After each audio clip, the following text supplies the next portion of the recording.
Welcome to the second episode of the Wrecka Stow podcast. I'm your host, John Champion, and on this episode, we're talking about music and concerts, and I have an expert as my interview guest, my girlfriend, Gaye. That's right. So we'll share our love of music, live, recorded, and talk about some shows we've seen together recently. But first, I've got a reminder for you about where you can find the show. Remember, you can find us on Anchor, Google Podcasts, Spotify, Breaker, Radio Public, and more apps coming soon. Also, make sure you follow the Twitter and Facebook pages for the podcast. I've got links in the episode description. Also, our Twitter is wreckastowpod, C1.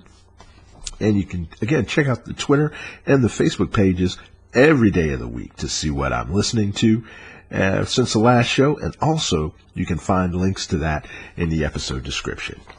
Now, music is all about bringing people together, and there's so much going on in the world, in our country, that's dividing people, and I really hope it stops soon. So we are going to take a quick break, and we're going to come back to our really awesome interview when the Wrecka Stow podcast continues. And we're back on the Wrecka Stow podcast. And I was thinking about the next person to interview. I love music. I love concerts. Who better to talk to than my girlfriend, my sidekick, my indoor concert buddy, Gaye. Hey, Gaye, how you doing? I'm doing great. How are you? I'm so much better now that I'm talking to you. So we go to a lot of shows together. Why do you love live music, live shows so much? Well, because it's magical. And I say that because one of my favorites, Tom Petty, had a quote where he said that the only true magic he's ever known was music. And I think that's best described as when you see an artist do their magic. They perform their art. You get to see them live doing their thing, the thing that they are most passionate about. And they bring that, and you feel their energy, you feel the energy of the crowd, and there's just nothing like it. I love that. I love that. Now, between the two of us, we've seen a lot of different shows. I've seen Prince a bunch of times. You saw Tom Petty a bunch of times. We've both seen the Eagles. I've seen hip-hop shows. I've seen R&B shows. So tell me, of all the shows you've seen, what are some of your favorite ones? What are some of your best ones? Obviously, of course, all the Tom Petty shows were amazing, especially the first time that I saw him. That's what made me really fall in love with him. Now, how many times did you see him? Yeah, if I'm recalling correctly, I think it was 11. Wow. That's awesome. That is awesome. And tell me again why. Okay, so you've seen him 11 times. Tell me what made his shows more special and more different from some of the other shows. I think there was the first time I saw him was in 2006, Riverbend in Cincinnati, Ohio. And I purchased a couple of tickets thinking I could get someone to go with me. I'd heard he'd always done a great show. And I was like, I've got to check this out. He had just come out with Highway. What's the name of the album? Highway Companion. That was it. Okay. And that was the tour he was promoting, Highway Companion. And I couldn't find anyone to go with me. So I said, I'm not missing this show. I'm going alone. So I took off and went alone. And it was one of the greatest experiences of my life. And I hated that I didn't have anyone to share it with. There were lots of fans around. I was in the lawn. Nothing fancy. But you really get to know people, especially when you go by yourself, you have no one else to talk to. So all the people around me were really friendly. They're like, oh, have you seen Tom before? Sometimes he brings Stevie Nicks. I thought I was going to lose my mind. I was like, oh my gosh, if Stevie Nicks shows up on this stage, I'm going to lose it. Sure enough, she showed up. And it was amazing. Like the moon was full. It was bright orange, like you could almost reach out and touch it. Everyone was in such a great mood. They were dancing and enjoying the show. It was just, but when he sang Learning to Fly in his live version where he slows it down, the first time I heard the entire place sing back to him, I still get goosebumps. And it was the most beautiful thing I'd ever heard. I was like, this is it. this man is amazing. And I became a fan ever since and have loved him since that day. I got it. Yeah, I feel the same way about Prince, you know, and it's sad that they're both gone among the same circumstances. But I remember it wasn't the first time I saw Prince. It's actually the last Prince show I saw. It was in Raleigh at PNC Arena, and he comes out, he starts the show, and I think he started with Delirious, and he kind of stops the band, and he's like, y'all aren't ready for this. He's like, I got some hits. We're going to be here a while. I mean, just the whole sense of humor, that passionate love for music, it was great. Now, let me ask you something. Now, if there's anyone you wish you'd seen, any artist or performer that you haven't seen that you wish you'd seen? Actually, Prince is one. I would love to have seen Queen. Queen's my number one past band that I never got to see. I would love to have seen the Beatles, all four together. I would love to have seen Pink Floyd and Janis Joplin. I would like to have seen the Doors. I'm a fan, but I wouldn't say mega fan. But just to witness Jim Morrison on stage just would have been amazing. Grateful Dead, Joe Cocker. There's several. Gotcha. But I have got to see several good ones too that I forgot to mention. I got stuck on Tom Petty. We got to see Phil Collins. That was one of my bucket lists. Definitely, that was awesome. I swore if he ever come out of retirement, I would be there. And we did it. We made it happen. That's cool. In Columbus, Ohio. Absolutely. It was a great show. It's great. Some of the other ones I got to see, my first concert ever was Whitney Houston. I saw Michael Jackson on the Bad Tour. That was great. And then I even got to see Leonard Skinner before I knew how cool Leonard Skinner was. Right, first time I ever saw drugs, by the way. That's a whole other funny story. You know. Let's see. So I've seen several over the years. I've seen a lot of country artists that were great. Reba McEntire, Hank Jr., George Strait. Back in like the 90s, George Strait. Right. And then to have seen these people and listen to them growing up and then hear my kids listening to them, you know, it's pretty amazing. You know, I have a middle son, his name's Evan, and he tells me all the time that I grew up during the greatest period of music ever, which would have been around the 90s. Now who got you so into music? Well, I think I got it honestly from my dad. I was born loving music. Right. My mom purchased a stereo system for him for Christmas one year, and I was just a year old. And they used it to turn it on at night to get me to sleep, so it was partially for me too. So I've listened to music literally my entire life. I have older siblings, older cousins, older friends that have introduced me to different bands, different genres of music, and I've just had an eclectic style. If it sounds good and if it reaches me somehow, I hold on to it. So whether it's country or classical, southern rock, hard rock, R&B, all of it. I love it all. And if it touches you, it's yours. Yes. But in particular, my cousin Robin, she taught me a lot about music and didn't really realize she was doing it. She taught me a lot about Elvis and the Beatles. And those were her major influences growing up. And then I read a lot of books that she had on the bands and listened to her collection of music. And then it became, hey, go get us some new music. So she just tossed me some money and I'd go into disc jockey from back in the day. And come out with all new, yes. That's a record store. It was a record store. There you go. It was a Wrecka Stow. I love it. There you go. That's what's up. Yes, to come out with all different kinds of music, and I would teach her, and she would teach me. And then I found that that's one of the ways that you can really connect with people. That's one of those base things that everyone kind of has in common. You can reach people through music, even if you can't agree on anything else. And I had a coworker when I was an EMT before that was the only thing we could agree to talk about. We could talk about music. That's awesome. That's awesome. Now, do you have a bucket list of shows? We were talking about Phil Collins is on your list. Is there anybody else that you'd really like to see? Yes. Elton John which, he's touring now. It's supposed to be the farewell tour. I would definitely have to make that happen. Right. Let's see, Fleetwood Mac, they're also on tour, which now they have Mike Campbell with them. I'm really excited to see that. They are going to be in Boston in October, and I'm hoping we can make that show. Rolling Stones. I have got to see the Stones. I've seen them. That was great. I've heard that's a great show. Oh, yeah. And a lot of people close to me have seen them, so I feel like I'm behind a little. But, yeah, they're definitely on my list. Those are the ones right offhand. So we share music, concerts, funny experiences. Tell me, do you have a funny concert experience or something that still makes you giggle to this day? Actually, there's probably several.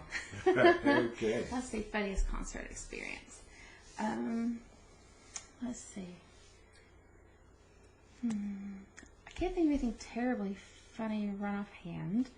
But I do know that when I went to see Bob Seger, it just happened to work out coincidentally that I took my older sister, found out that my older brother was there, and we all three met up. So it's the only concert that 3 of the 5 of us have been to together. So that was kind of cool. Right. And then the first Tom Petty concert that I went to, that was kind of funny because I thought, here I am in Ohio by myself. No one knows where I'm at. And that was, I think I just had gotten my first flip phone. So there were no texting kind of things, no electronic ways of communicating, right offhand, not like we have now. But it was 2006. So I was afraid, if something happened to me at the show, my car's left in the parking lot, nobody's going to know who I am. So I wrote this I am so-and-so years old. My name is, I have tattoos here. I have this many kids. I live in, and I threw it in my glove box, So if they happen to recover the car and not me. Kind of a morbid thought, but I was trying to be safe. Too much. Oh my gosh.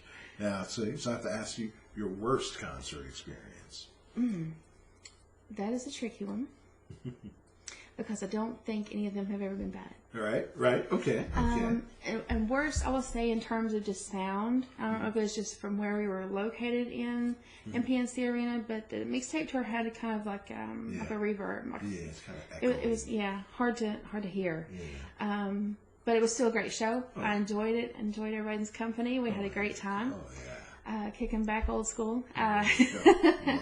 And then I think it was the concert where we saw Chicago and Oreo, where we kept getting, storm delays, rain delays. Can we go in? Can we not? Can we go in? Can we not? Finally made it in, and then it was like a delay of show, and then it was rain, but it was okay. It was still a great show. I still got to see 2 of my favorites.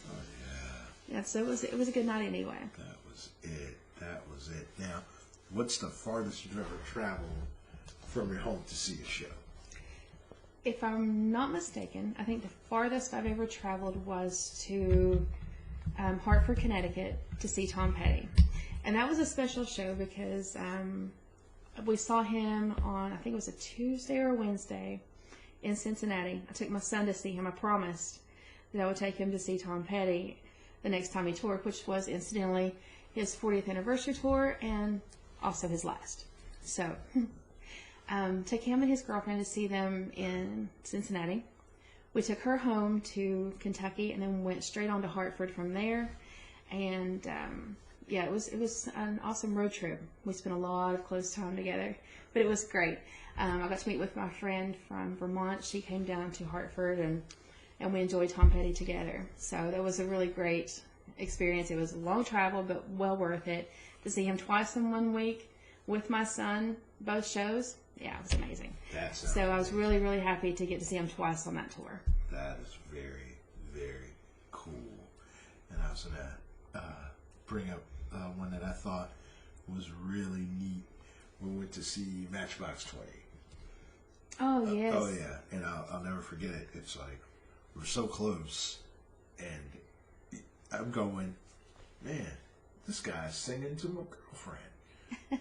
And all of a sudden this lady leans over and it's like, he's singing to you! He's singing to you! And I was like, oh, stop it. Yeah, he is. That was awesome.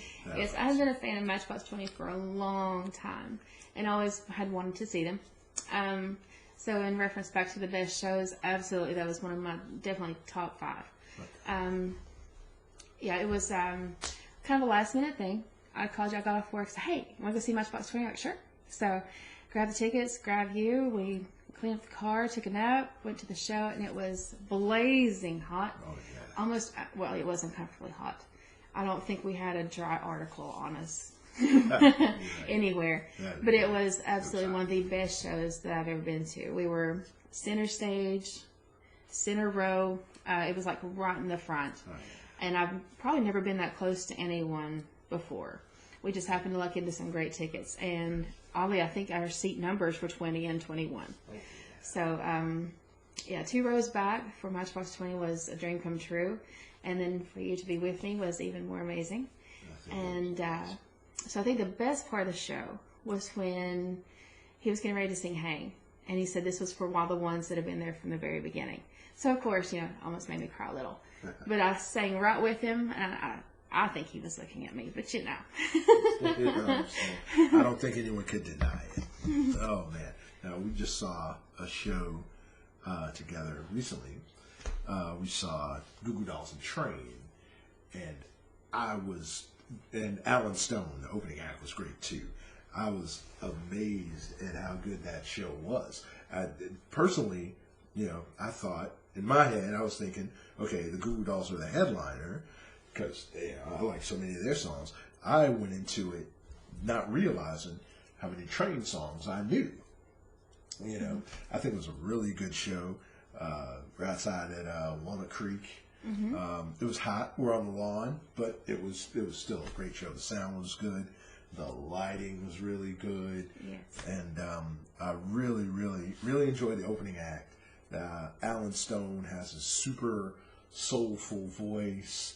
I've looked him up on YouTube a couple weeks before, and I don't know if he's getting any radio play. I'm not sure, because I don't listen to a lot of new radio, but I really like his voice. Really I did too. I was really impressed. That was the first time I'd heard of him also, but I thought he led into the show really well. He got the crowd going.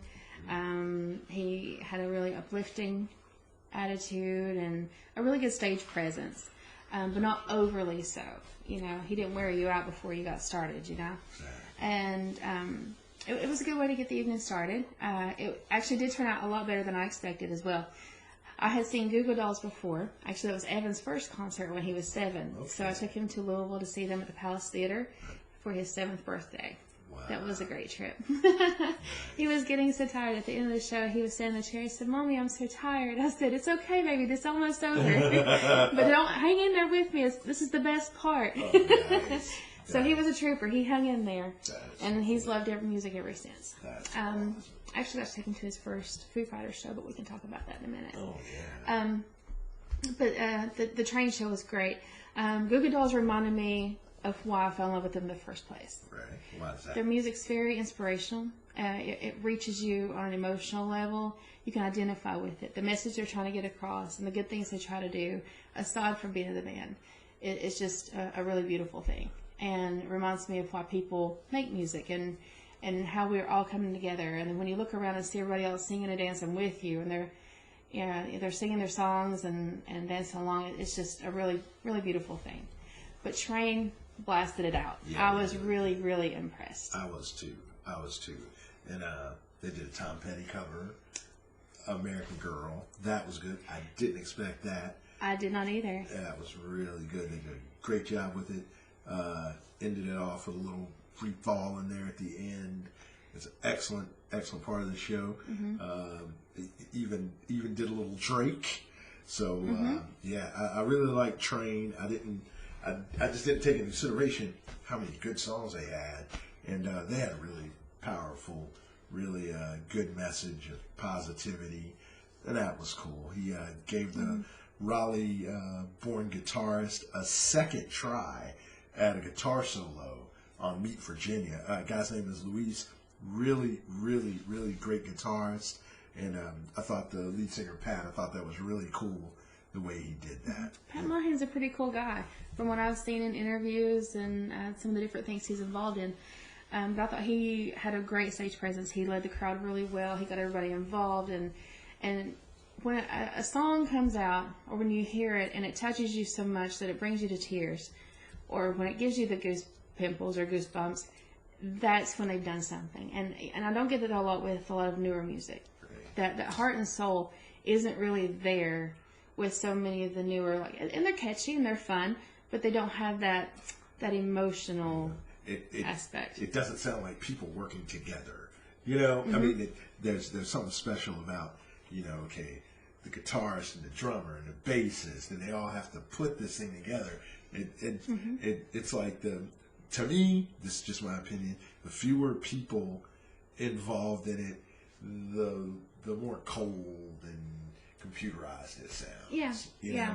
And to be able to have a working relationship like that and produce great music and have staying power, that's pretty phenomenal this day and time. And he has a great voice.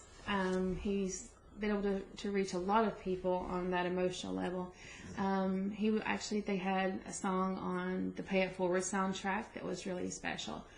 And then he left music for a little while when he lost his mom, I believe it was. Okay. From the research that I've done, I could see that it seemed that it was his mom that he lost. But he dedicated a song to her, When I Look to the Sky. That was very beautiful. I had not heard that song before that night. And there's a couple times through the show that it brought me to tears. So I was able to hide behind my sunglasses, but it was a great show. It reminded me of why I really love music. I like that. Yeah, you talked a lot about positive energy, and like you said, music bringing people together. So that was really cool. I liked the encore when they did Under Pressure. Yes, that was a great cover. They nailed it. It was beautiful. Yeah, that band was really good. I would go see them again for sure. Yes, David Bowie's another one that I would love to have seen. Oh yeah, me too. Yeah, and I've even heard that cover on another show. Actually, Dave Grohl covered that with the Foo Fighters. Okay. Which takes us back to the first time I took Evan to see them. He's been a Foo Fighters fan for a long time, even more so than me, actually. He got me kind of back into the Foo Fighters. And so for his, it was just, they were just playing. I found out they were playing, grabbed tickets, and I picked him up from school one day, and I said, you have to promise me you make sure you go to school tomorrow and all your homework's done. He said, well, where are we going? I said, we're going to see the Foo Fighters. And I don't think I've ever seen an expression on his face quite like that. Nice. So he hopped in the car, we gassed up, and away we went. We went to Burgettstown, Pennsylvania. And actually, I'm close to there now where I work. And every time I drive by that outdoor amphitheater, I think about that time.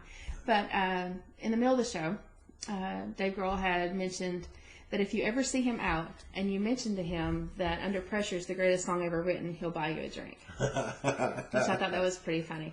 And he was still in the cast at the time, and he was showing pictures about how he drew The Throne and what inspired him, and how he was in the ER under drugs and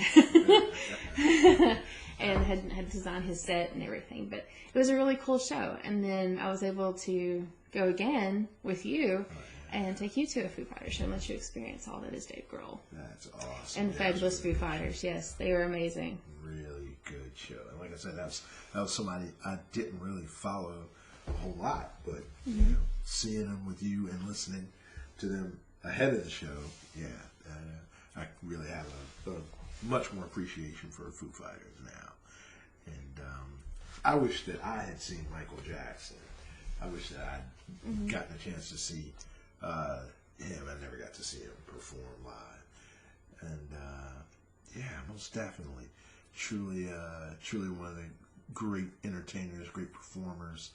Let's see. But one of the other shows that we've been to recently that we have to thank Evan for was Greta Van Fleet. Oh, we've got to give some props to Fleet. Oh, man. They were amazing. Amazing. And a lot of people do compare them to Led Zeppelin, which I'm guilty of. But it's like that art's not dead. Yeah, they are. They're awesome. They're young, energetic. The music sounds fantastic.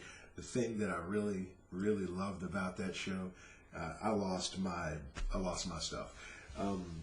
I'm really into Motown soul, and there's a song by David Ruffin. He was a singer for the Temptations, and the song's like his first solo hit. My Whole World Ended the Moment I Left You. And I had been listening to that song like, a couple of weeks before the show, and they're all from Detroit. So like, bands play pre-show music to get the crowd pumped up, whatever, or to do their run out onto the stage, whatever. And there it is, David Ruffin's song, like the song that played right before they started playing. And I mean, to me, it says, okay, all right, they've done their research. They know, they know good music. They, and it's so true. I mean, they're melodic. It's soulful. It's rocking. It's funky. I mean, I really like the way they sound. I like their stage presence. Like so many songs by them. But yeah, that's. It's almost like they were born in another era. Yeah. They're bringing that art back to life for this generation, and so many times you feel like that's something that's missing. Oh yeah, they get that comparison, like you said, to Led Zeppelin, but his voice, man, an amazing. That singer's got an amazing voice, man. Yes, and that actually came about the way he built up that really high scream, if you will. That came about by an accident in one of the rehearsals. They weren't able to hear him over top of the guitars and drums, so he showed them. Right. And then they're like, hey, whatever you just did, do it again. I love it. That was cool. I love it. And so they're all brothers, except for the drummer. And Danny actually just wanted to hang out because he liked the way they play music. So he taught himself how to play the drums and guitar so he could hang out with them. Nice. It's pretty cool. And the name Greta Van Fleet actually comes from an actual person. I love that. And they approached her, invited her to a show, and to make sure that she was okay with them using her name. And after the show, and she's actually an elderly lady. Yeah. She told them they did a good job, and they had her blessing. So. I love it. Really cool. But I gotta give Evan props for that one. He's actually he and I kind of found out about Greta Van Fleet about the same time. I had seen them on Carson Daly, the late night show that comes on, and he had seen them not far before that, but we hadn't talked in a couple of days. And I was like, oh my gosh, Evan, I have to tell you. He goes, I know Greta Van Fleet. I was like, how did it? But of course, he knew. But then you're talking about the David Ruffin song at the show. Later, a few days later after the show, Evan messaged me and said, what was the name of that song that John was talking about again? So I sent that to him. So now we're able to introduce him to a whole nother genre and generation of music that he didn't know before. So that's kind of what we do. We toss music back and forth, and we discuss bands, and we discuss shows, and it's just a great way to connect with him too. Oh yeah. Music is a great way to connect with people, period. You can start a conversation that way. You can help someone through a bad day. You can celebrate a great day. And even if you don't get along with somebody, you can always find something that you identify with music. Whether it's a top 40 hit, whether it's a classic, another genre of music, or even like TV theme shows. People are always connected with music. They use it for music therapy, and it's just a really great way. Sometimes it can help you when you're down, you just cry it out, or it can help you walk on sunshine. So I really enjoy going to shows and listening to music with you, and we've been together 2 years, and it's just great to make memories with you. So that's great, and it's great to tell you about things I like and why I like them, what the song means to me or what I was doing, and learning about your experiences, sometimes with the same song, sometimes with the same artist. And so it's absolutely cool. We've had a great time. You've taught me so much actually over the past couple of years. There's things I knew a little bit about, and now I know even more about. There's bands I listened to that I didn't before, and then oddly enough, the Spinners became something special for us. Oh, yeah. And I never realized that song would mean so much. Oh, yeah. Most definitely. But yeah, it's been great. We've had a music education for sure. That's what's up. And I'm going to put links to many of these songs on the episode description, so you can check out the Spinners. Could It Be I'm Falling in Love? There you go, man. Yeah, can't go wrong with the spinners. Absolutely. Absolutely. That's it. Well, Gaye, thank you for talking to me and sharing this time with me, talking about music and concerts and traveling and going to see stuff. You're very welcome. And I hope we get to travel and see more stuff and Me too. enjoy more music. Oh, I know what I was going to ask you. Sure. Okay. Duh. All righty. Let's see. I was going to ask you.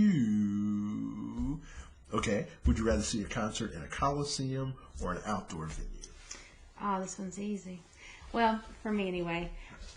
There's always room for both. And I understand having to be in a bigger venue like the Stones. They sell out coliseums. I mean, it would be hard to fit them into something smaller like the Red Hat or Walnut Creek for that matter. But there's a lot to be said for that outdoor amphitheater. Yeah, you run the chance of rain. What's a little rain when you can see Hootie and the Blowfish? That was another funny story. We got soaked. Yeah. Yes, we did indeed, but it was well worth it. And we were prepared. Well worth it. We were prepared. We had our rain ponchos. We had ponchos and we weathered that storm. We stood in line and we got to see the show. It was great. And that's what happens when you Uber. Yeah, for real. And they're screaming at you, go back to your car. I don't have a car here. We don't have anywhere to go. Exactly. But we got this. So we ponchoed up and we held out. That's it. Stood behind a recycling bin and a garbage can, let the storm hit those cans, and we were good. Exactly. We were good. Loved it. Yes, we made it inside finally and got to see a great show. You got it. So yeah, props to Darius Wrecka and Hootie and the Blowfish. That was an awesome show. That really was. Glad we got to see that one. That's it. Never thought I'd hear Hootie and the Blowfish Do Fight the Power by Public Enemy. It was awesome. It was great too. Yeah, and awesome. They did a cover by R.E.M. And of course he did Wagon Wheel. He said he might get punched in the face if he didn't sing that song before he left. Exactly. That was pretty funny. That was really funny. The Samuel L. Jackson Pulp Fiction opening. That was awesome. That was awesome. Their stage show was really great too. His presence on stage was wonderful, brought everybody in, but he's a Southern guy anyway, so he has a lot of love coming from here. There you go. Already. South Kakalaki. That's it. Absolutely. Yeah. Really, really, really enjoyed that show. Like you said, just watching people come together and enjoy good music. Yeah. Speaking of which, there's another quote by Dave Grohl that I fell in love with too when I was doing some research on the Foo Fighters. He said, I may sing a song to 85,000 people, but they sing it back to me for 85,000 different reasons. That's and it is, but it's beautiful. I always stop when we get to the part of the shows where they let the crowd sing along. And it just amazes me. It floors me every time.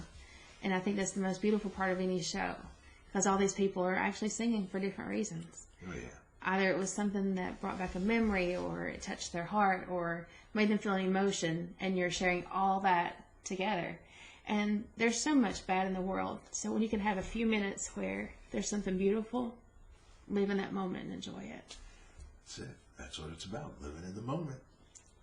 Absolutely. Well, thank you for taking a moment to talk to me.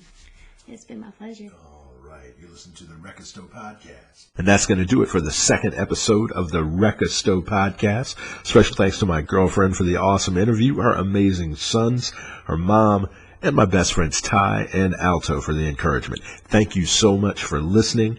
New episodes every Wednesday. Thanks for listening. Tell your friends, share it, and remember, give people their flowers while they're living.